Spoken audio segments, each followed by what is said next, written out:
கரத்தில் இருக்கக்கூடிய வேதத்தை கையில் எடுத்துக்கொள்வோம். என்னை பின்பற்றி சொல்லுங்க. வேத வாக்கியங்கள் எல்லாம் தேவ ஆவியினாலே எழுதப்பட்டு இருக்கிறது என்பதை விசுவாசிக்கிறேன். அவைகள் என் பிரயோஜனத்திற்காக, என் நலனுக்காக, என் உயர்விற்காக கொடுக்கப்பட்டிருக்கிறது என்பதை விசுவாசிக்கிறேன். வேதவசனம் நான் யார் என்று சொல்லுகிறதோ நான் அதுவாக தான் இருக்கிறேன். வேத வசனம் நான் எதை உடையவனாக இருக்கிறேன் என்று சொல்லுகிறதோ அதை நான் உடையவனாக இருக்கிறேன்.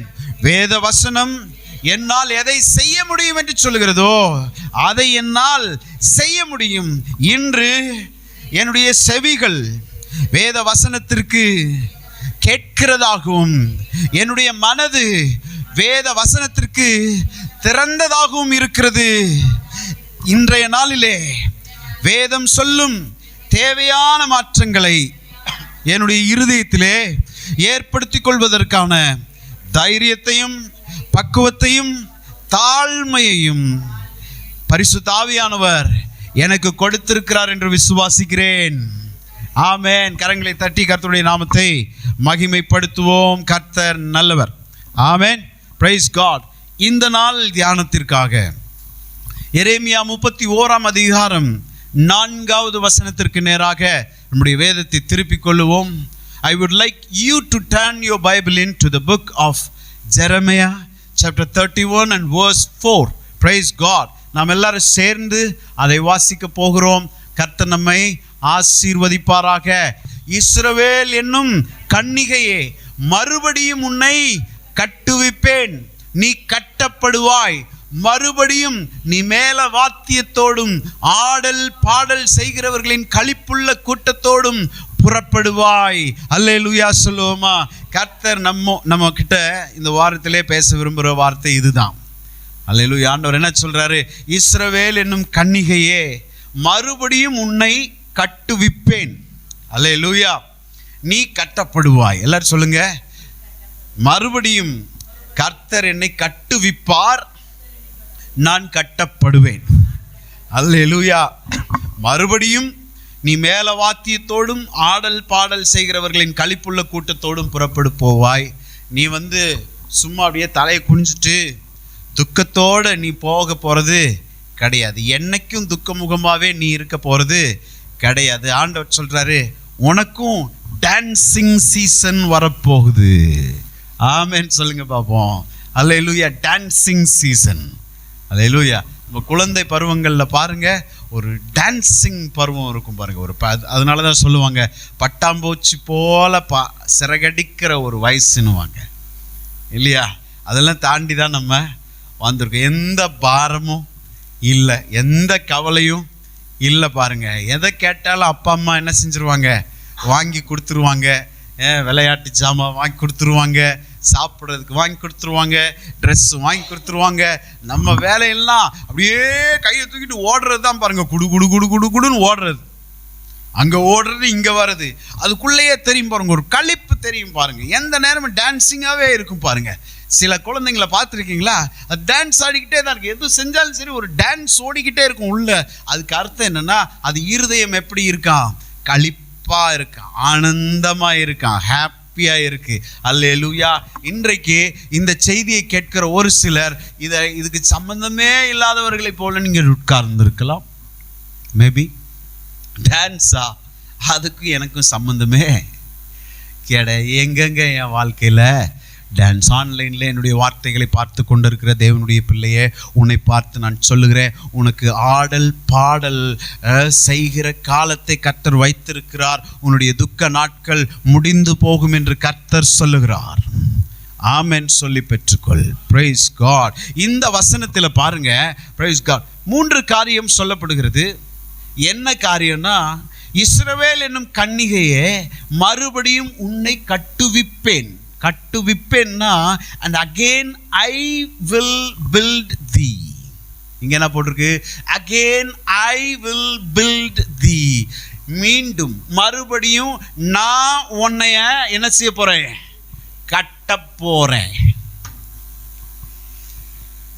நான் உன்னைய கட்டி எழுப்ப போறேன். எத்தனை பேர் என் வார்த்தையை விசுவாசிக்கிறீங்க? ஆமென் சொல்லுங்க. ஆமென் சத்தமா சொல்லுங்க. Praise God. ஆண்டவர் உங்களை பார்த்து இன்னைக்கு என்ன சொல்றாரு? என்னை பார்த்து உங்களை பார்த்து என்ன சொல்றாருன்னா, நான் உன்னை கட்டுவிக்க போறேன். அதன் அர்த்தம் என்னன்னா, it is going to be my work, not your work. Building up is not your work, it is my work. I am going to initiate to build you. உன்னை கட்டுறதுக்கு நீ பாடுபட வேண்டிய அவசியம் கிடையாது. நீ உன்னை கட்டுறதுக்கு குப்புற அடிக்க உருண்டு பிறண்டுகிட்டு இருக்க வேண்டிய அவசியம் கிடையாது. என் வார்த்தைகளை நீ விசுவாசிக்க கூடுமானால் ஆண்டவர் சொல்றாரு, நான் உன்னை கட்டுவிப்பேன். ஆமென் சொல்லுங்க. அல்லேலூயா. இந்த வசனம் பாருங்க, ஒரு 1.5 மாதத்திற்கு முன்பதாக மிகவும் ஒரு சோர்ந்த நிலை ஊழியத்திலும் என்னுடைய தனிப்பட்ட வாழ்க்கையிலும் மிகவும் சோர்வான நிலை. ஆறுதலுக்கு நம்ம ஹார்ட்டை ஷேர் பண்ணுறதுக்கு கூட சில நேரங்களில் உறவினர்களும் மற்ற மனிதர்களும் இருக்காத சூழ்நிலைகளை நீங்களும் ஃபேஸ் பண்ணியிருப்பீங்க. ஆமென். ஒரு ஊழியக்காரனாக நானும் என்ன செய்கிறேன், அவ்வப்போது ஃபேஸ் பண்ண தான் செய்கிறேன். ஏன்னா நம்முடைய வாழ்க்கை ஊழியம் போன்ற அத்தனை காரியங்களிலும் ரொம்ப கலங்கி போயிருந்த ஒரு சூழ்நிலை. அப்போ பிள்ளைகளெல்லாம் அனுப்பி வச்சுட்டேன். நான் ஆண்டவர்கிட்ட பேசுகிறேன், ஆண்டவரே என் சூழ்நிலை நான் ரொம்ப பலவீனமாக எனக்கு ஃபீல் பண்ணுறேன் ஆண்டவரே. இதை நான் யார்கிட்ட போய் ஒரு மனுஷன்கிட்ட போய் என்ன செய்ய முடியாது, சொல்ல முடியாது. நான் பிறருக்கு போதிக்கிறேன், நான் இங்கேருந்து பிரசங்கம் பண்ணுகிறேன். நான் இவரே இப்படி இருக்கிறாரு. அல்லேலூயா. அப்போ நான் யார்கிட்ட தான் சொல்ல முடியும்? நான் அப்பாட்ட தான் சொல்ல முடியும். ரொம்ப பலவீனமாக ஃபீல் பண்ணுறேன் ஆண்டவரே. ஸ்தோத்திரம். சபையை குறித்த பாரம் இந்த 4 செவருக்கும் என் ஆண்டவருக்கு மட்டும்தான் சூழ்நிலைகள் தெரியும். ஆமென். அப்போதான் நான் ஆண்டவர்கிட்ட கேட்டேன், ஆண்டவரே என்ன ஆண்டவரே என்னோட நீங்கள் பேசுங்க அப்படின்னு சொன்னபோது ஆண்டவர் எனக்கு கொடுத்த வார்த்தை தான், வாக்குத்தத்தம் தான் இன்றைக்கி நான் உங்களுக்கு வாசித்தேன். ஆண்டவர் சொல்கிறாரு, இஸ்ரவேல் என்னும் கன்னிகையே மறுபடியும் என்ன செய்வேன், கட்டுவிப்பேன் அப்படின்னு சொன்னார். அப்போ நான் யோசிக்கிறேன், என்னால் இந்த வசனத்தை நம்பவே முடியல. பாருங்கள், சில நேரங்களில் பாருங்கள், கஷ்டமான சூழ்நிலையில் இருக்கும்போது சில காரியங்களை நம்ப முடியாது. பாருங்கள், நல்லதை சொன்னாலும் என்ன செய்ய முடியாது, அதை நம்ப முடியாது. ஆமென்.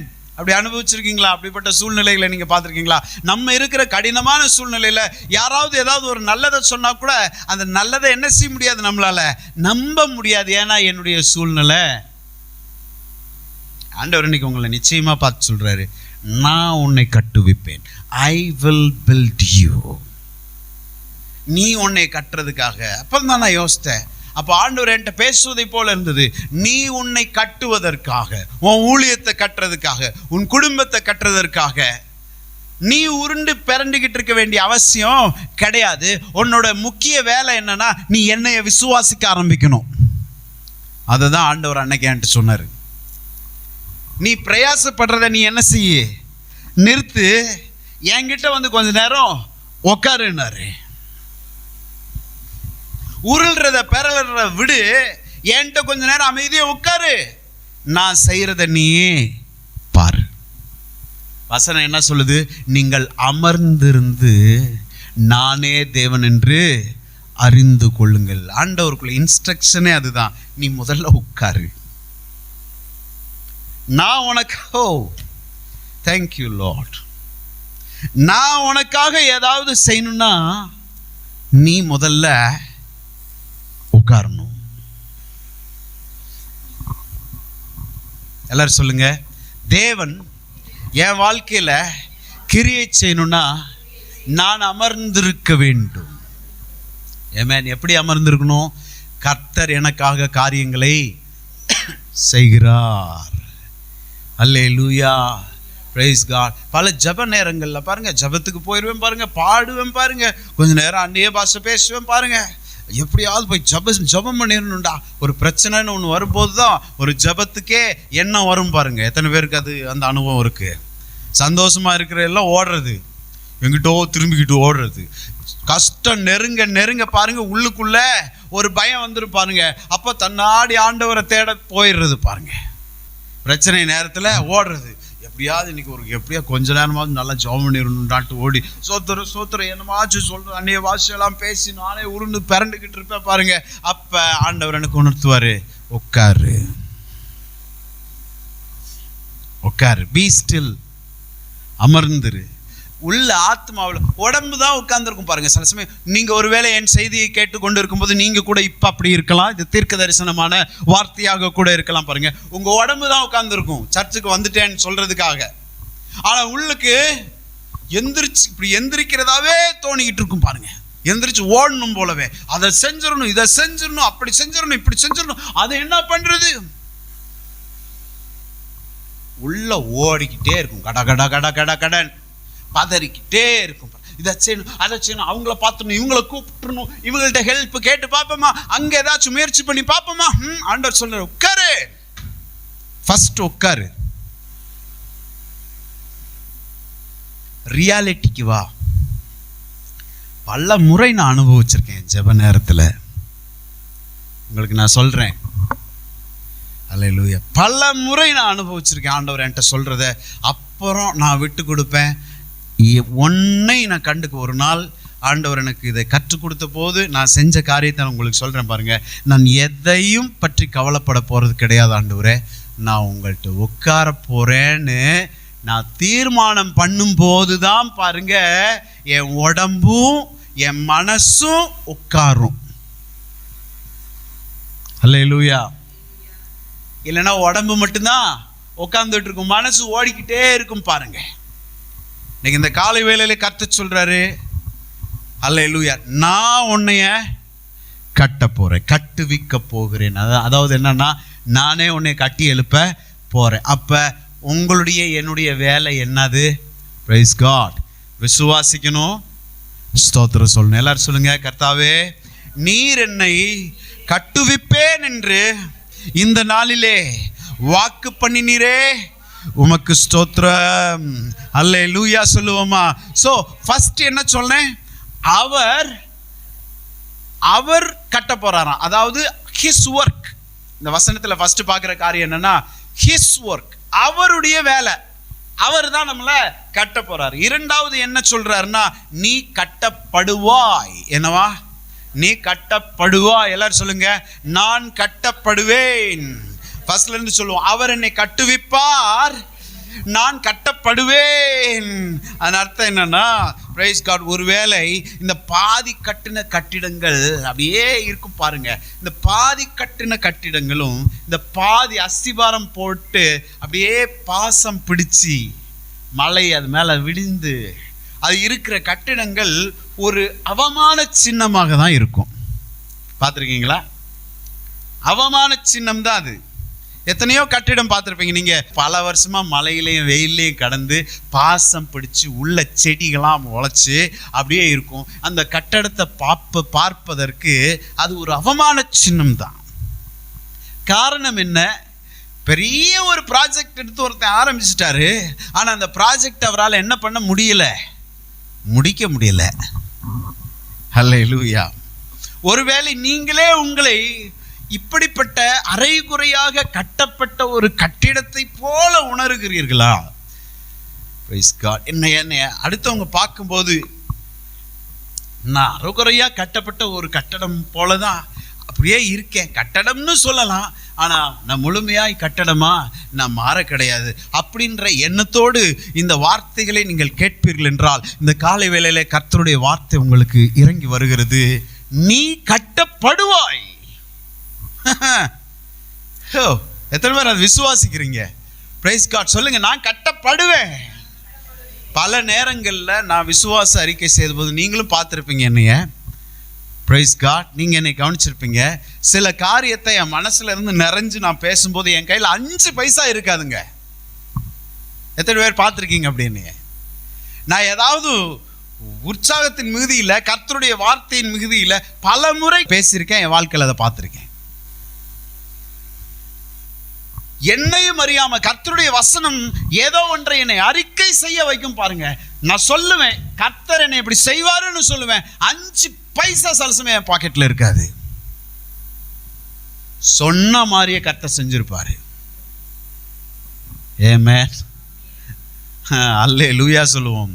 ரொம்ப விசுவாசம் ரொம்ப முக்கியங்க. பக்கத்தில் இருக்கவங்கள பார்த்து சொல்லுங்க, விசுவாசம் ரொம்ப முக்கியம். செய்தி கேட்குறதெல்லாம் ஓகே தான், தலையாட்டுறதுலாம் ரொம்ப நல்லது தான், விசுவாசம் ரொம்ப முக்கியம். அல்லேலூயா. அப்போ ஆண்டவர் ஃபர்ஸ்ட் என்ன சொன்னார்? His work. அவருடைய ஒர்க் என்னன்னா, நான் உன்னைய கட்டுவிப்பேன், ஐ வில் பில்ட் தி. இரண்டாவது என்ன சொல்றாரு? You shall be built. ஹல்லேலூயா.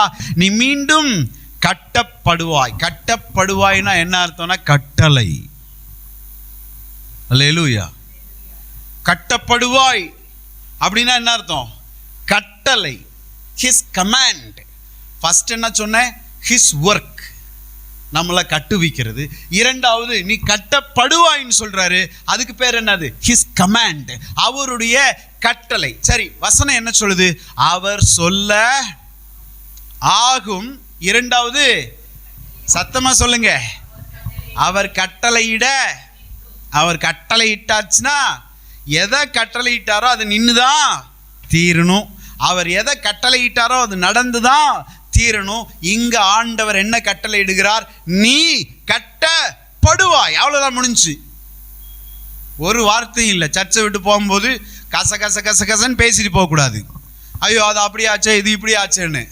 அப்படி பேசுனீங்கன்னா நீங்க இன்னும் கர்த்தருடைய வசனத்தை விசுவாசிக்கலன்னு அர்த்தம். ஆண்டவர் உங்களை பார்த்து சொல்லிட்டாரு, அல்லேலூயா, உன்னை கட்டுவிக்க போறேன், அது என்னோட வேலை. நீ கட்டப்படுவாய், அது என்னுடைய கட்டளை. மூணாவது பாருங்க, ஹிஸ் ப்ராமிஸ், அவருடைய வாக்கு தத்தம். என்ன வாக்கு தத்தம் பண்றாருன்னா, நீ மறுபடியும் மேல வாத்தியத்தோடும் ஆடல் பாடல் செய்கிறவர்களின் களிப்புள்ள கூட்டத்தோடும் புறப்பட்டு போவாய். இன்னும் ஒரு டான்சிங் சீசன் உன் வாழ்க்கையில வருகிறது. எல்லாரும் சொல்லுங்க பாப்போம், என் வாழ்க்கையில ஒரு டான்சிங் சீசன், களிப்பின் நாட்கள் வருகிறது. அல்லேலூயா. கவலையற்று ரேகா பாஷாந்து ராமானா. பல நேரங்கள்ல என் வார்த்தைகளை கேட்டுக்கொண்டு இருக்கிற நீங்க சொல்லலாம், தூக்கமே வரமாட்டேங்குது பாஸ்டர். ஒவ்வொன்றை நினைக்கும் போது தூக்கமே ஏன் வர மாட்டேங்குது?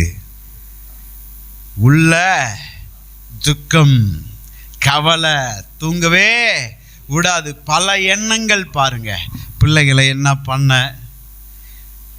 பணத்துக்கு என்ன பண்ண, என்ன பதில் சொல்ல, அவங்கள்ட்ட என்ன பதில் சொல்லுவேன் நாளைக்கு, புதுசா எந்த வியாபாரத்தின் கதவுகளும் இல்லை, புது ஆப்பர்ச்சுனிட்டி டோரு கிடையாது எனக்கு. அல்லேலூயா சொல்லுவோமா? புதிய ஆசீர்வாதத்தின் கதவுகள் எனக்கு இல்லை, நான் என்ன செய்யனே தெரியல அப்படின்னு காலாட்டிக்கிட்டே எத்தனை பேர் படுத்திருக்கீங்க பல இரவுகளில்? உங்களுக்கு நான் சொல்கிறேன், கர்த்தருடைய வார்த்தை வருகிறது. உங்களுடைய வாழ்க்கையிலே ஒரு டான்சிங் சீசன் வருகிறது. ஆமென் சொல்லுங்க. பிரைஸ் காட் சொல்லுங்க. என்னுடைய வாழ்க்கையிலே ஒரு டான்சிங் சீசன் ஆண்டவர் கொடுக்க போறதா வாக்கு பண்ணி இருக்கிறாரு. ஹல்லேலூயா. Praise God. பாருங்க, பொருளாதாரம் எல்லாம் நல்லா இருக்கு, எல்லாமே நல்லா போயிட்டு இருந்தா உடம்பு ஏதாச்சும் பாருங்க, சரீர பலவீனம் பாருங்க, ஏதோ ஒன்று செய்யும் பாருங்க. தலை சுத்துற மாதிரி பண்ணும், அதை பண்ற மாதிரி பண்ணும், இதை பண்ற மாதிரி பண்ணும். அதுவே ஒரு பயத்தை கொடுக்கும் பாருங்க. ஆண்டவர் சொல்றாரு, இந்த சூழ்நிலைகளை எல்லாம் நான் மாற்றி பிரைஸ் காட் என்ன செய்ய போறேன்? உனக்கு ஒரு ஆடல் பாடலின் களிப்புள்ள கூட்டத்தோடு நீ புறப்பட்டு போகும்படி நான் செய்வேன் என்று சொல்கிறார். ஸோ இந்த வசனத்தில் 3 காரியங்களை ஆண்டவர் சொல்றாரு. His work, his command and his promise. His work என்னது? அவர் நம்மை கட்டுவிப்பதாக சொல்றார். ஹிஸ் கமாண்ட் என்னது? நீ கட்டப்படுவாய் என்று சொல்கிறார். மூன்றாவது என்னது? ஹிஸ் ப்ராமிஸ், உனக்கு களிப்புள்ள நாட்கள், சந்தோஷமான நாட்கள் வரும்னு ஆண்டவர் சொல்றாரு. நான் உங்களை பார்த்து சொல்றேன், உங்க துக்கமாவே நீங்க இருக்க மாட்டீங்க பிரதர் சிஸ்டர். துக்கமாவே உங்க நாள் முடிஞ்சிடாது. நீங்க ஆண்டவருடைய பிள்ளை இல்லையா? ஆண்டவர் உங்களுக்கு ஒரு களிப்பின் நாளை வச்சிருக்கிறாரு. நீங்க சந்தோஷமா நீங்கள் இருக்கிற நாட்கள் வரும். அல்லேலூயா சொல்லுவோம். கர்த்தர் நல்லவராய் இருக்கிறார். நான் இந்த வசனத்தின் மூலமாக நான் உங்களோடு என்ன பேச விரும்புகிறேன், பிரைஸ் காட். மேபி நான் உங்களிடத்தில் பேசலைனாலும் முக்கியமான காரியங்களை நான் பேசி உங்களை அனுப்பும்படியாக நான் விரும்புகிறேன்.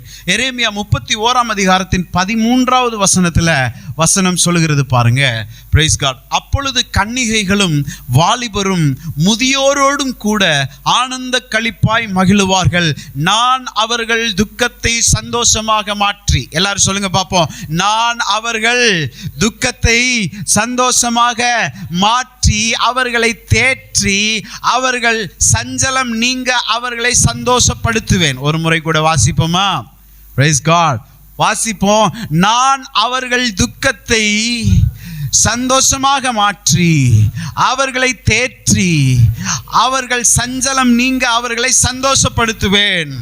ஆமென். Praise God. இன்னொரு வசனம் எரேமியா 33 வசனத்திற்கு நேராக போவோம். எரேமியா 33 6 7 வசனங்களை 6 7 8 9 வரைக்கும் கூட அதை வாசிப்போம். Praise God. நான் உங்களுக்காக வாசிக்கிறேன். அல்லேலூயா. இதோ நான் அவர்களுக்கு சௌக்கியமும் ஆரோக்கியமும் வரப்பண்ணி அவர்களை குணமாக்கி. அப்படின்னா என்ன அர்த்தம்? அவங்க சௌக்கியம் இல்லாமல் இருக்காங்க, அவங்க ஆரோக்கியம் இல்லாமல் இருக்காங்க. அவர்களை குணமாக்கினா என்ன அர்த்தம்? அவங்க குணம் இல்லாமல் இருக்காங்க. அவர்களுக்கு பரிபூரண சமாதானத்தை சத்தியத்தை வெளிப்படுத்துவேன். அல்லேலூயா.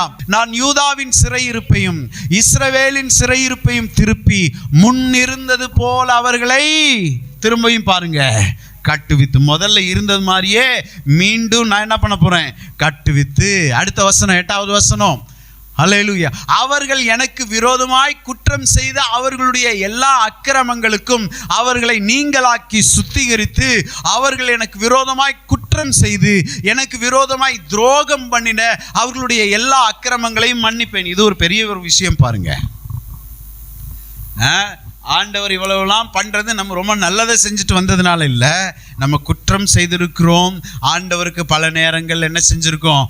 துரோகம் பண்ணினவர்களாக இருந்தாலும் ஆண்டவர் பாருங்க, அவர் என்ன சொல்றாருன்னா, நான் மன்னிச்சிருவேன்றார். நான் அவனை மன்னிச்சிருவேன்றார். அடுத்த வசனம் 9வது வசனம். நான் அவர்களுக்கு செய்யும் நன்மையை எல்லாம் கேட்க போகிற பூமியின் எல்லா ஜாதிகளுக்கு முன்பாக அது எனக்கு மகிழ்ச்சியுள்ள கீர்த்தியாயும் புகழ்ச்சியாயும் மகிமையாயும் இருக்கும். அல்லேலூயா. நான் அவர்களுக்கு அருளி செய்யும் எல்லா நன்மைகளின் நிமித்தமும் எல்லா சமாதானத்தின் நிமித்தமும் இவர்கள் பயந்து நடுங்குவார்கள் என்று இஸ்ரவேலின் தேவனாகிய கர்த்தர். ரொம்ப முக்கியமான ஒரு வசனம் பாருங்க, 9வது வசனம். ரொம்ப முக்கியமான ஒரு வசனம். கவனமாக கவனிங்க, அப்பதான் புரியும். நான் அவர்களுக்கு செய்யும் நன்மையை கேட்க போகிற பூமியின் எல்லா ஜாதிகளுக்கு முன்பாக பாருங்க, நான் என் பிள்ளைகளுக்கு நான் நன்மையை செய்வேன். ஆண்டவர் என்ன சொல்ற பாருங்க, நான் என் பிள்ளைகளுக்கு எல்லா நன்மையும் நான் செய்வேன். அதை பூமியில் அடுத்தவங்கெல்லாம் அதை பார்ப்பாங்க. எதை பார்ப்பாங்க? கர்த்தரை பார்ப்பாங்களா? கர்த்தரால் நன்மையை பெற்ற கர்த்தருடைய ஜனங்களை பார்ப்பாங்களா? ஜனங்களை பார்ப்பாங்க. அது எனக்கு மகிழ்ச்சி உள்ள கீர்த்தியாயும் புகழ்ச்சியாயும் மகிமை, அதுதான் எனக்கு கௌரவம்ன்றாரு. அப்பா இங்க என்ன சொல்றாரு பாருங்க, நான் என் பிள்ளையை பிளஸ் பண்ணுவேன், அதை அடுத்தவன் பார்ப்பான், அவன் பார்க்கணும், அதுதான் எனக்கு கௌரவம். அல்லேலூயா. அப்ப இது அவருக்கு ஒரு பிரஸ்டீஜ் இஷ்யூ. நான் பிறருக்கு முன்பாக நான் 4 பேருக்கு முன்னாடி தலை குனிந்து கொண்டு இருப்பது என் ஆண்டவருக்கு மகிமை கிடையாது. அவருக்கு லட்சை, அவருக்கு தலை குனிவது. அதனால ஆண்டவர் சொல்றாரு, நீ தப்பு செஞ்சுதான் இந்த நிலைமைக்கு வந்திருக்க, உன்கிட்ட குறைவு இருக்கிறது, ஆனால் நான் அவைகளை கண்டுகொள்ள போவதில்லை. நான் என்ன செய்ய போறேன்? உன்னுடைய அக்கிரமங்களை எல்லாம் நான் என்ன செய்வேன்? மன்னிப்பேன். மன்னிச்சு அடுத்தவங்க எல்லாம் உன்னைய நீ என்கிட்ட இருந்து வாங்கின நன்மையை பார்க்கும்படி நான் செய்வேன். அடுத்தவங்க பார்க்கும்போது அது எனக்கு கௌரவம், பிரஸ்டீஜ் இஷ்யூவா இருக்கு. அல்லேலூயா. அதுக்கு அடுத்து சொல்றாரு பாருங்க, நான் அவர்களுக்கு அருளி செய்யும் எல்லா நன்மை நிமித்தமும் எல்லா சமாதானத்தின் நிமித்தமும் இவர்கள் பயந்து. எத்தனை பேருக்கு இந்த ஆசீர்வாதம் வேணும்? நம்மளை பார்த்து அடுத்தவனுக்கு ஒரு பயம் வரணும். நான் அவர்களுக்கு அருளி செய்யும் நன்மை நிமித்தம், நான் அவங்கள பிளஸ் பண்ண போற அந்த பிளெஸ்ஸிங் நிமித்தமாக எல்லா சமாதானத்தின் நிமித்தமும் இவர்கள் பயந்து. என்னவா? எவங்க பயந்தான்? உங்க பக்கத்தில் இருக்கிறவெல்லாம். ஆண்டவர் சொல்றாரு, நீ அப்படி போறது என்னுடைய விருப்பம் இல்லை. நீ என்னை விசுவாசிக்க ஆரம்பிக்கணும். நீங்க அதுதான் சொல்றாரு, நீ என்னை விசுவாசிக்க ஆரம்பிக்கணும். இல்லைன்னா அப்படியேதான் இருப்போம். கர்த்தரை நம்ம விசுவாசிக்கல, பேசப்படுகிற வசனத்தை நான் விசுவாசிக்கலைன்னா இப்படியே தான் இருப்பேன்.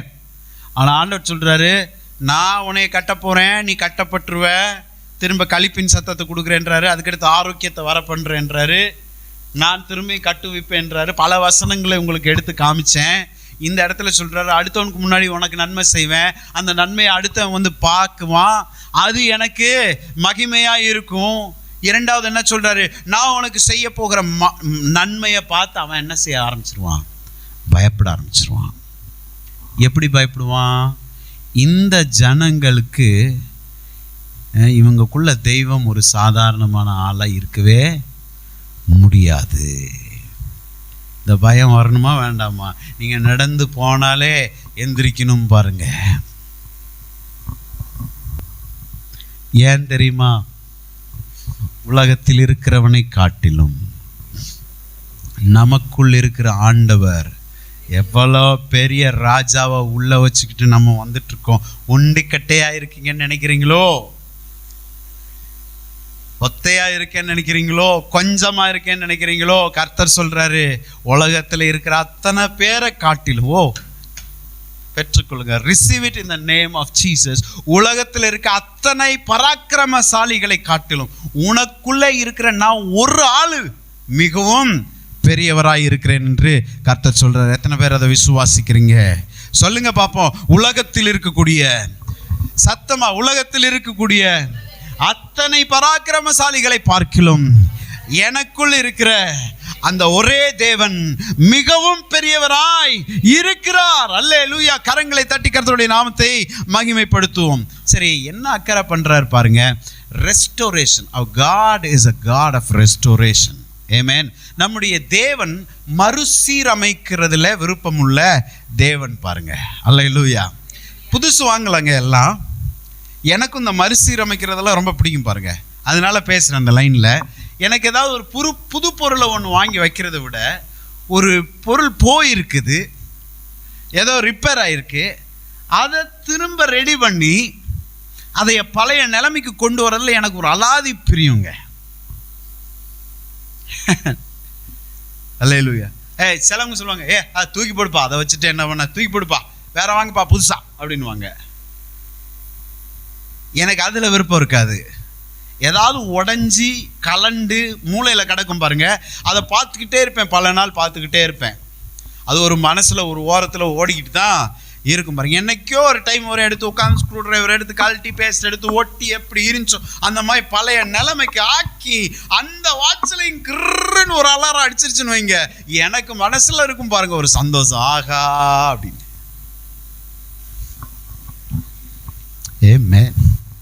உடஞ்சதை ஒட்டி ஓட வைக்கிறதுல ஒரு மனுஷன் எனக்கே இவ்வளவு சந்தோஷமா இருக்குன்னா, அப்போ உன்னதமான ஆண்டவர், he is a God of restoration. எல்லாரும் சொல்லுங்க, our God is a God of restoration. Hallelujah. மறுசீரமைக்கிறதில் வல்லமையுள்ள தேவன் நம்ம ஆண்டவர். திரும்பியும் கட்டி எழுப்புறதுல, திரும்பியும் ஒட்ட வைக்கிறதுல, திரும்பியும் பிளஸ் பண்றதுல நம்முடைய தேவனை போல ஒருவரும் இல்லை. அல்லேலூயா. நான் சொல்றேன், அப்படியே போயிடும். சிலவங்க சொல்லுவாங்க, என் வாழ்க்கை அப்படியே போயிரும் போல பாஸ்டர். அப்படியே போகும் நீ விசுவாசிக்கிறியோ? என்ன எத்தனை பேர் கவனிக்கிறீங்க? அப்படியே போயிரும் நீங்க நினைக்கிறீங்களோ? அப்படியே போயிரும் நீங்க நினைச்சா, அல்லேலூயா, அவனுடைய மனதின் யோசனையின்படியே அவனும் இருக்கிறான். ஆண்டவர் சொல்றாரு, உன்னுடைய விசுவாசத்தின்படியே உனக்கு, நீ என்ன விசுவாசிக்கிறியோ அது உனக்கு ஆகட்டும். என் வாழ்க்கை இப்படியே போயிரும் போல அப்படின்னு நீ நினைச்சினா அப்படியே போயிரும். நீ என் வாழ்க்கை இப்படியே போக போறதில்ல, எனக்கு I have a God who restores me again. என்னை மறுபடியும் சீரமைக்கக்கூடிய தேவன் ஒருவர் எனக்கு இருக்கிறார் என்பதை விசுவாசிக்க ஆரம்பிங்க. உங்க வாழ்க்கை கட்டப்படும். Amen. Praise God. அப்ப ஆண்டவர் பாருங்க, இந்த இஸ்ரவேல் ஜனங்களுக்கு எவ்வளோ, அது என்ன சொல்லுவாங்க, ஒரு வார்த்தை, பண்டுதான் பார்க்கிறதுன்னு கேள்விப்பட்டிருக்கீங்களா? அப்படிப்பட்ட வார்த்தை கேள்விப்பட்டிருக்கீங்க? ரொம்ப பண்டுதான் பார்க்கிறாத அந்த வார்த்தை கேள்விப்பட்டிருக்கீங்களா? பண்டுதான் பார்க்கிறதுன்னா என்னன்னா, எந்த நேரமும் பேம்பர் பண்ணிக்கிட்டே தடவி கொடுத்துக்கிட்டே. அல்லேலூயா. ஆண்டவர் பாருங்க, இஸ்ரவேல் ஜனங்கள் ரொம்ப நல்லவங்களே கிடையாது பாருங்க. என்னை நல்லா கவனிச்சுக்கணும். ரொம்ப நல்லவங்களே கிடையாது பாருங்க. இல்லாதெல்லாம் பண்ணுவான். ஆண்டவரை குறை சொல்லுவான். தண்ணி இல்லைன்னா ஆண்டவரை குறை சொல்லுவான். கறி இல்லைன்னா குறை சொல்லுவான். கறி கிடைச்சா சாப்பிடுவான். கறி இல்லைன்னா குறை சொல்லுவான். ஆண்டவர் கொடுக்குற ஆசீர்வாதத்தெல்லாம் நல்ல அனுபவம். நீங்கள் ஆதியாகமத்திலேருந்து வாஸ்து, அப்படியே யாத்திராகமத்திலேருந்து நீங்கள் வாஸ்து பார்த்தீங்கன்னா இஸ்ரவேல் ஜனங்களுடைய குணாதிசயத்தை நீங்கள் பார்க்க முடியும். ஆண்டவர் கொடுக்குற எல்லா நன்மைகளையும் வாங்கிக்குவான். ஆனால் ஏதோ ஒரு நன்மை அவனுக்கு கிடைக்கலன்னா ஒட்டு மொத்தமாக ஆண்டவரை காமிச்சிருவான். என்னத்தை இங்கே வந்து எங்களுக்கு என்னத்தை கிடச்சிச்சு? எகிப்தில் எப்படி இருந்தோம் தெரியுமா? பூண்டுகளையும் வெங்காயங்களையும் சாப்பிட்டு அடி வாங்கிட்டு கிடந்தது அவனுக்கு ஞாபகம் இல்லை. அடின்னு அடிச்சு மிதிச்சு குழந்தைகளை வேலையாவி அடிமைத்தனத்துக்குள்ளே வச்சிருந்த எகிப்து பண்ணின அடிமைத்தனத்தின் முரட்டாட்டங்கள் எல்லாம் இவனுக்கு ஞாபகத்தில் இல்லை. அங்கே தின்ன வெங்காயமும் பூண்டு தான் ஞாபகத்தில் இருக்கு. இங்க கர்த்தர் விடுதலையாக்கி கூட்டிட்டு போறாரு. வானத்திலிருந்து தூதர்களுடைய அப்பங்களை கொடுக்கிறாரு. கீழ்காற்றிலே காடைகளை வருஷிக்க பண்ணுகிறாரு. செங்கடலை இரண்டாக திறக்கிறாரு. இதெல்லாம் கண்ணுக்கு படல. அங்க இருந்தாங்கன்னா நாங்க வெங்காயம் சாப்பிட்டுப்போம். நீ வெங்காயம் சாப்பிட்டுட்டே இருங்க. இப்போ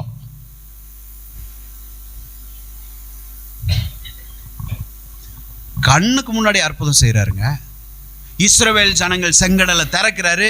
பின்னாடி ரதம் துரத்திட்டு வருது. இவன் கொல்லும்படி 600 ரதங்கள் துரத்திட்டு வருது. அப்படியே பார்க்கிறாரு. ஒரே கல்லுல 2 மாங்காய். என்ன எத்தனை பேர் கவனிக்கிறீங்க?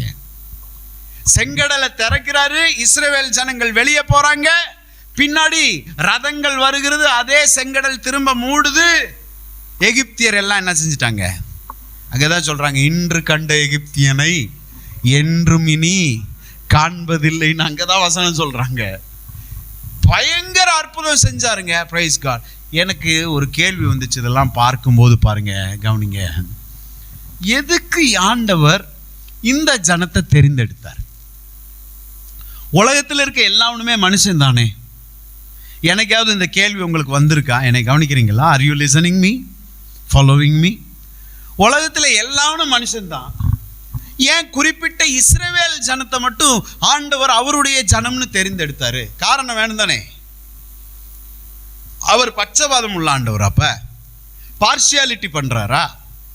எல்லாத்தையும் அவர் தானே படைச்சாரு. அப்ப எதுக்கு ஒரு குட்டி கூட்டத்தை இஸ்ரவேல்னு சொல்ற ஜனங்களுக்கு மட்டும் நான் தேவன்றாரு? அப்ப மற்றவங்களாம் யாரு?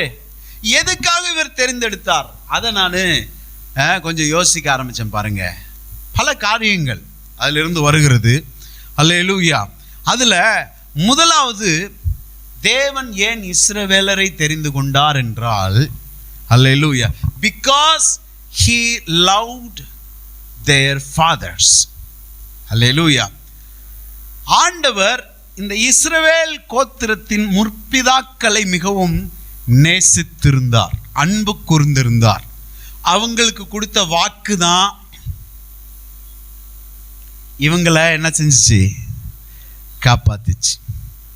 என்ன கவனிக்கிறீங்களா? என்ன சில நேரங்களில் இன்றைக்கு நாம் காப்பாற்றப்படுகிற, நம்ம தப்பிச்சு வந்துட்டோன்றதுக்காக அப்படியே நம்ம பெரிய புனிதர் கிடையாது. நான் அவ்வளோ புனிதமாக நான் இருந்திருக்கவும் மாட்டேன். ஆனால் ஆண்டவர் என்ன செஞ்சிருப்பாரு? காப்பாற்றி விட்டுருப்பாரு. போ போ போ போ அப்படின்னு.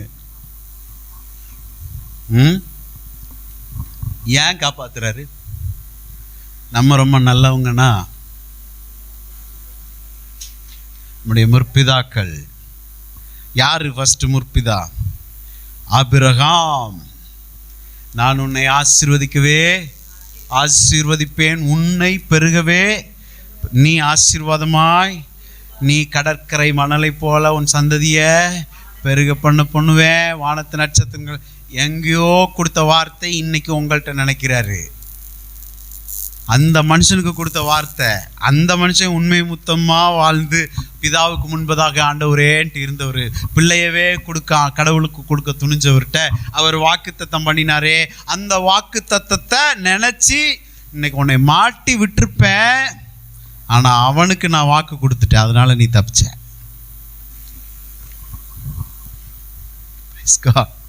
வாசிக்கலாம். உபாகமம் 4:37-38. உபாகமம் 4:37-38. சீக்கிரமா வாசிக்கலாம். Praise God. வாசிப்போம். அவர் உன் பிதாக்களில் அன்பு கூர்ந்தபடியால் அவர்களுடைய பின் சந்ததியை தெரிந்து கொண்டு, அடுத்த வசனம், உன்னிலும் பலத்த பெரிய ஜாதிகளை உனக்கு முன்னின்று. நமக்களே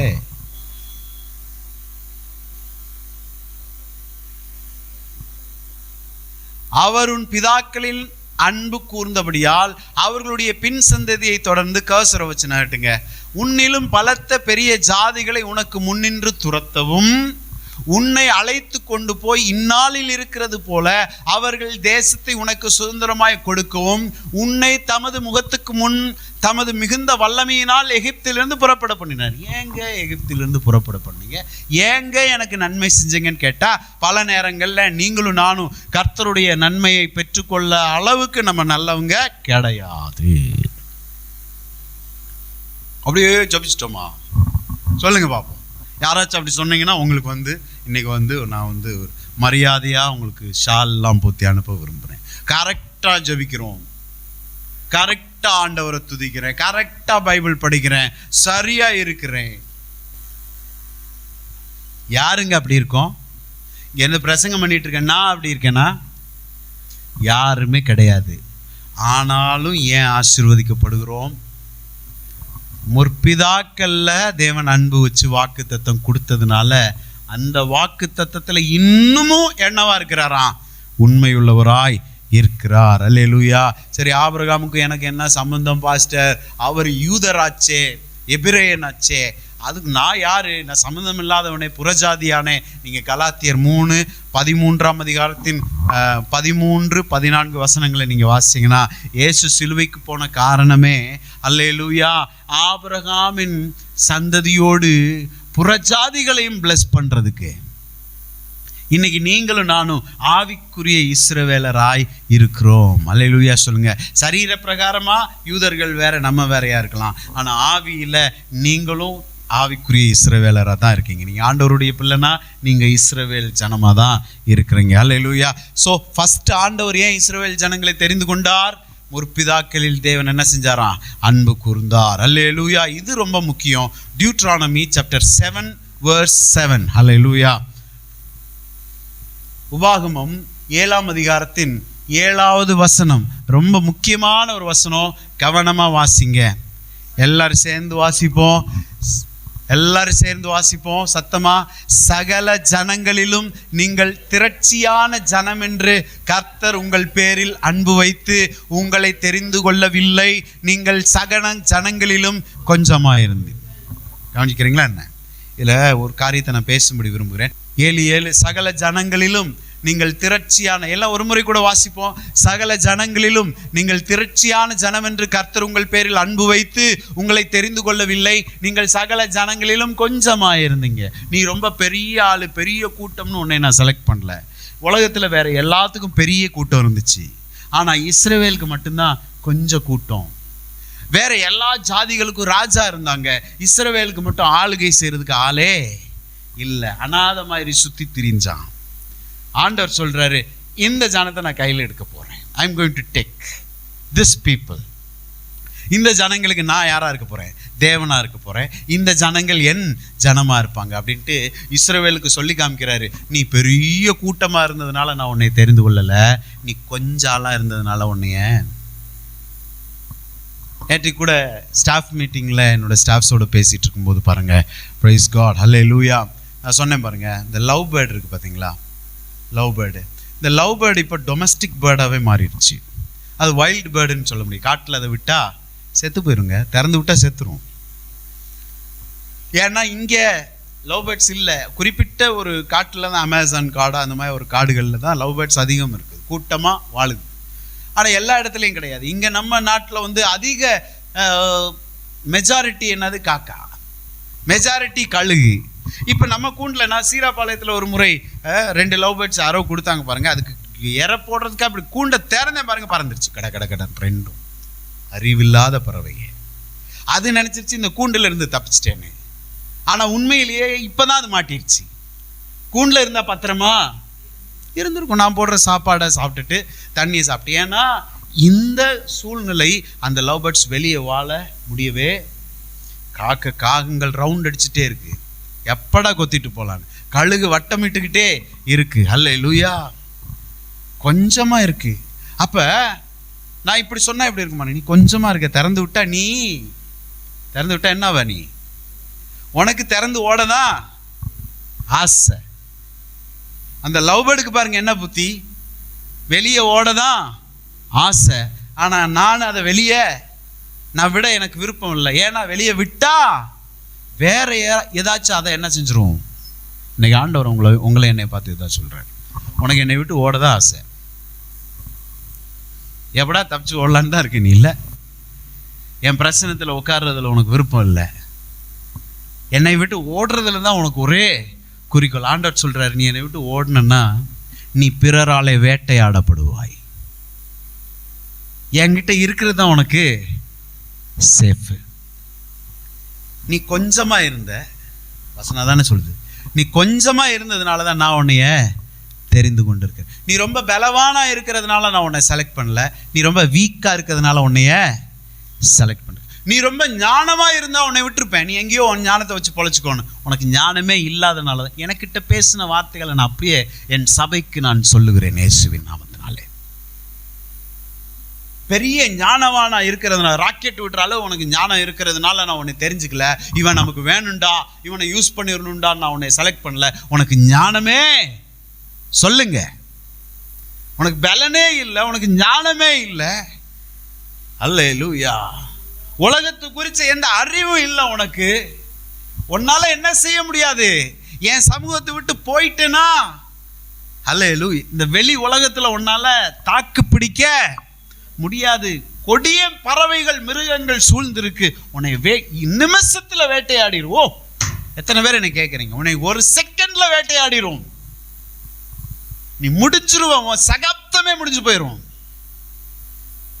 அதனாலதான் நான் உன்னைய தெரிந்து கொண்டிருக்கிறேன். இன்றைக்கு கர்த்தர் என்ன சொல்றாருன்னா, நான் உன்னை தெரிந்து கொண்டதற்கு காரணம் நீ பெரிய பெரிய ஆளுன்றதுக்கெல்லாம் இல்லை, நீ என்னை விட்டு போனா என்ன செஞ்சிருவ. நீ உறுதியா சொல்றேன், அன்னைக்கு நான் திறந்து விட்ட லவ் பேர்ட்ஸ் தாக்கு பிடிச்சிருந்துச்சுன்னா ஒரு 2 days வேணா எங்கேயாச்சும் ஒளிஞ்சு வேணா இருந்திருக்கலாமே தவிர அதுக்கு மேல அது வாழ்ந்திருக்கவே முடியாதுங்க. எப்படியும் கண்டுபிடிச்சிருங்க. அல்லேலூயா. நான் பின்னாடி ஓடுறேன், அடிச்சு அந்த முள்ளுக்குள்ள ஓடுறேன். ஆள்காரர் வீடு அப்படின்னு சொல்லுவாங்க, அந்த ஏரியாக்குள்ள பறந்து ஒரு மரத்துல வந்து ஓடுறேன், கடா கடா கடா கடான்னு செருப்பும் போடாம ஒன்றும் ஓடாம ஓடுறேன். ஏன் ஓடுறேன்? விட்டா வேற ஏதாச்சும் அதை பிடிச்சிரும். அடிச்சுக்குது மனசு. ஐயோ, அறிவு இருக்கா உனக்கு? அதுக்கு என்ன நினைப்பு, இவன்ட்ட இருந்து தப்பிச்சிட்டோன்டான்ட்டா. அது மூளையில எப்படி இருந்திருக்கும் பாருங்க. பின்னாடி இவன்ட்ட இருந்து நம்ம தப்பிச்சிட்டோமேன்ட்டு அது பறந்து ஓடுது. என் மனசெல்லாம் என்கிட்ட இருந்து அறிவு கெட்ட பறவையே, செத்துரு வைப்ப. கர்த்தர் இதை தான் சொல்றார். என்னை விட்டு போனா உன்னை நெருக்குவதற்கும் உன்னை ஒடுக்குவதற்கும் கவலையை உனக்கு கொடுக்கிறதற்கும் பல பிரச்சனைகளை கொடுத்துவோம். சில குடும்பங்க பாருங்க, கொஞ்சம் கொஞ்சமாக கேன்சர் மாதிரி பிரச்சனைகள் அரிச்சு அரிச்சு அரிச்சு அரிச்சு முழு குடும்ப சந்தோஷமும் போயிருக்கும். காரணம் கர்த்தரை விட்டு தூரமாக போகிறது. 3வது பாயிண்ட் என்னன்னா, அல்லேலூயா, அவர் உங்களில் விருப்பமாக இருக்கிறார். காரணம் இயேசு. விரும்புகிற அளவுக்கு என்கிட்ட என்னங்க இருக்கு, என்ன நன்மை என்கிட்ட இருக்கு? ஆனால் ஒன்று இருக்கு, நான் இயேசுவை சொந்த ரட்சகராக ஏற்றுக்கொண்டு இருக்கிறேன். எபேசியர் 1ஆம் அதிகாரத்தின் 6வது வசனம் இவ்வாறாக சொல்லுகிறது, we are accepted in the beloved. பிரியமானவராகிய இயேசு கிறிஸ்துவுக்குள்ளாக நீங்களும் நானும் பிதாவாகிய தேவனாலே ஏற்றுக்கொள்ளப்பட்டு இருக்கிறோமா? எப்படியா? பிதாவாகிய தேவன் இயேசுவை பார்க்கறது மாதிரியே இயேசுக்குள்ள இருக்கக்கூடிய உங்களையும் பார்க்கிறாரு. இன்றைக்கு நான் இயேசுக்குள்ள இருக்கிறேன், இயேசு பிதாவுக்கு முன்பாக நிற்கிறார். அவர் என்னை பார்க்கும்போது பிதா இயேசுவை பார்க்கிறாரு, என்னை பார்க்கல. நான் இயேசுக்குள்ளே மறைந்திருக்கிறேன். அப்ப ஏன் இஸ்ரவேல் ஜனங்களை தேவன் தெரிந்து கொண்டார்னா, நான் பிரியமானவருக்குள்ளே தேவனாலே நல்லா அழைக்கப்பட்டவனாய் தெரிந்து கொள்ளப்பட்டவனாய் இருக்கிறேன். நான் உங்களை சொல்றேன், உற்சாகப்படுத்துறேன், எந்த சூழ்நிலையிலும் ஆண்டவர் அன்பை விட்டு மட்டும் ஓட நினைக்கவே கூடாது. எந்த சூழ்நிலையிலும். காரணம், ஆண்டவர் இன்னைக்கு நமக்கு என்ன வாக்கு கொடுத்திருக்கிறாரு? அல்லேலூயா. இஸ்ரவேல் என்னும் கன்னிகையே மறுபடியும் உன்னை கட்டுவிப்பேன். எல்லாரும் சொல்லுவோம், இஸ்ரவேல் என்னும் கன்னிகையே. சத்தமா சொல்லணும், இஸ்ரவேல் என்னும் கன்னிகையே மறுபடியும் உன்னை கட்டுவிப்பேன். நீ கட்டப்படுவாய். மறுபடியும் நீ மேல வாத்தியத்தோடும் ஆடல் பாடல் செய்கிறவர்களின் களிப்புள்ள கூட்டத்தோடும் புறப்படுவாய். Price God. ஆண்டவர் சொல்றாரு, நானே உன்னைய கட்ட போறேன், நீ கட்டப்பட்டுருவ. திரும்பி ஆடல் பாடலின் சந்தோஷம் உனக்கு உண்டாகும். எழுந்து நிற்போம். கர்த்தர் நம்மை ஆசீர்வதிப்பாராக. பிதாவே, இயேசுவின் நாமத்தை சொல்லி ஆண்டவர் சமூகத்துக்கு நேராக வருகிறோம். இந்த நாளில் கர்த்தர் எங்களுக்கு சொன்ன நல்ல வார்த்தைகளுக்கு நன்றி. நீங்களே எங்களை கட்ட போறீங்க, உமக்கு நன்றி. நாங்கள் நிச்சயமாய் கட்டப்படுவோம். Price God. நாங்கள் அவமான சின்னமாய் ஒருபோதும் நிற்க போறதில்லை. உங்களுக்கு இது பிரஸ்டீஜ் இஷ்யூ. நாங்கள் உங்கள் ப்ராஜெக்ட்ஸ் அல்ல, நிச்சயமாக எங்களை கட்டி எழுப்புவீங்க. திரும்பவும் டான்சிங் சீசன் எங்களுடைய வாழ்க்கையிலே கொடுக்க போகிறீங்க. வார்த்தைகளை கேட்ட ஒவ்வொருவருக்கும் நீர் அதை செய்ய போகிறீங்க. இந்த நாள் எங்களை நடத்தினீர், உமக்கு நன்றி. ஆன்லைனில் இந்த வார்த்தைகளை கேட்ட ஒவ்வொருவரையும் கர்த்தர் பிளஸ் பண்ணும்படியாய் நான் ஜெபிக்கிறேன். ஸ்தோத்திரம் ஆண்டவரே, உங்கள் ஸ்தோத்திரம். வந்த உடைய பிள்ளைகளை ஆசீர்வதிங்க கர்த்தாவே. உமக்கு ஸ்தோத்திரம். உங்கள் சமூகம் ஆண்டவரே ஸ்தோத்திரம் ஒரு நேரம் போக்குகிற இடமாய் மட்டும் எங்களுக்கு போயிடவே கூடாதுப்பா. உங்கள் சமூகம்தான் எங்களுக்கு பாதுகாப்புன்ற அறிவு எங்களுக்கு உண்டாகட்டும். அல்லேலூயா. எனக்கும் என் சபையாருக்கும் உண்டாகட்டும் என்று நாங்கள் ஜெபிக்கிறோம். எங்களை தாழ்த்துகிறோம், உம்மை உயர்த்துகிறோம். இயேசுவின் நாமத்தில் ஜெபிக்கிறோம் எங்கள் நல்ல பிதாவே, ஆமென். எல்லாரும் சேர்ந்து சொல்லுவோம், என் ஆத்துமாவே கர்த்தரை ஸ்தோத்திரி, என் முழு உள்ளமே அவருடைய பரிசுத்த நாமத்தை ஸ்தோத்திரி. என் ஆத்துமாவே கர்த்தரை ஸ்தோத்திரி, அவர் செய்த சகல உபகாரங்களை மறவாதே. ஆமென். நம்முடைய கர்த்தராகிய இயேசு கிறிஸ்துவின் கிருபையும் பிதாவாகி தேவனுடைய அன்பும் பரிசுத்த ஆவியானவருடைய அந்யோன்யம், ஐக்கியம், பாதுகாப்பு, பராமரிப்பு இன்றும் என்றும் சதா காலங்களிலும் கர்த்தர் வரும் வரை இருப்பதாக. ஆமென், ஆமென், ஆமென். ஹல்லேலூயா. God bless you all. See you next week. Bye bye. Praise God. Hallelujah.